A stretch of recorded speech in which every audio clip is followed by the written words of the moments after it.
안녕하세요, KK입니다. 오늘은 랩 녹음을 할 때 MR의 BPM을 찾는 방법과 그렇게 해야 하는 이유에 대해서 알아보도록 하겠습니다. 인트로!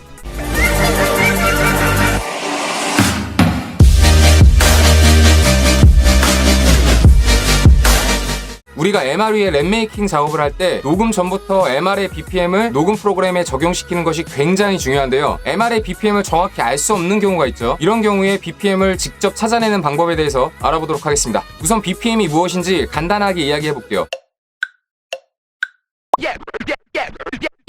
BPM은 비트 퍼 미닛, 즉 분당 비트 수라는 뜻인데요. 1분, 그러니까 60초 동안 몇 번의 박자가 들어가 있는가를 의미합니다. 그러니까 시계의 초침은 정확하게 60bpm인 거죠. 쉽게 이야기해서 곡의 빠르기를 나타내는 가장 기본적인 단위라고 할 수 있습니다. 그렇다면 왜 녹음할 때 MR의 BPM을 알고 미리 세팅을 해야 하는가? 작업하는 프로젝트의 BPM 세팅과 실제 곡의 BPM이 다르면 나중에 비트를 잘라서 구성을 바꾸고 싶을 때, 녹음된 랩의 박자를 맞출 때, 그리고 훅이나 송파트처럼 반복되는 섹션을 붙여넣기 할 때 굉장히 불편하고 어려워져요. 그리고 녹음을 마치고 가이드를 믹스할 때 딜레이처럼 곡의 BPM을 정확히 알아야 적용할 수 있는 이펙트를 사용하기 힘들게 됩니다. 그러면 실제로 어떤 식으로 MR의 BPM을 찾는지 알아보도록 하죠.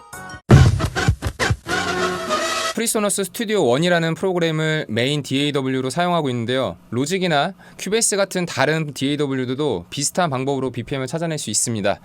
우선 제가 유튜브에서 미리 다운로드 받아놓은 NCS MR을 불러오도록 하죠. 이렇게 프로젝트 위에 먼저 MR을 올려놓고 제일 먼저 DAW의 스냅 기능과 팔로우 기능을 끄겠습니다. 제일 먼저 해야 될 일은 MR의 첫 번째 킥을 찾는 거예요.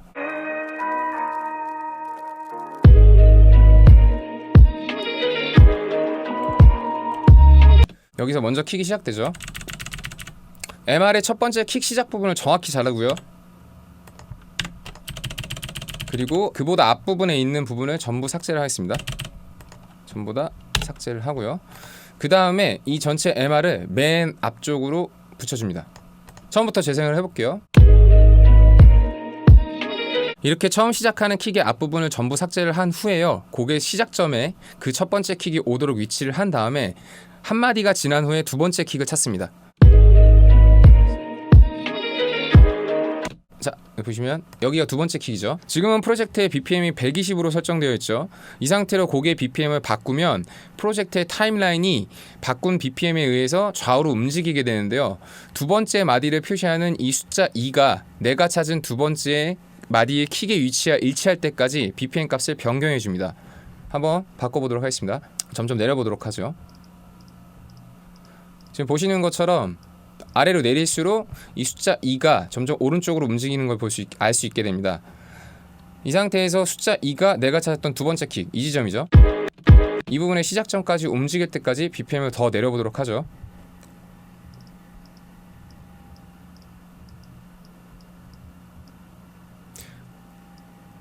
지금 88까지 BPM을 아래로 내렸는데요. 과연 지금 값이 원곡과 맞는지 확인해 보도록 하겠습니다.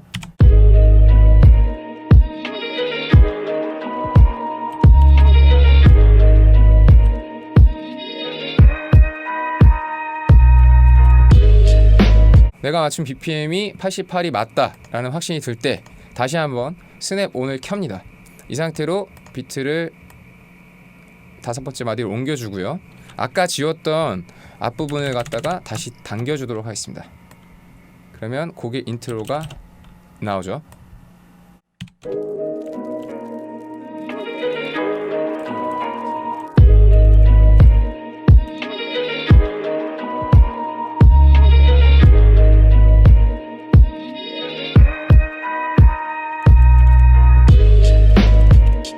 정확하게 프로그램상에서 나타내는 마디의 타임라인과 타임라인의 숫자와 곡의 BPM이 일치하는 것을 확인할 수 있습니다.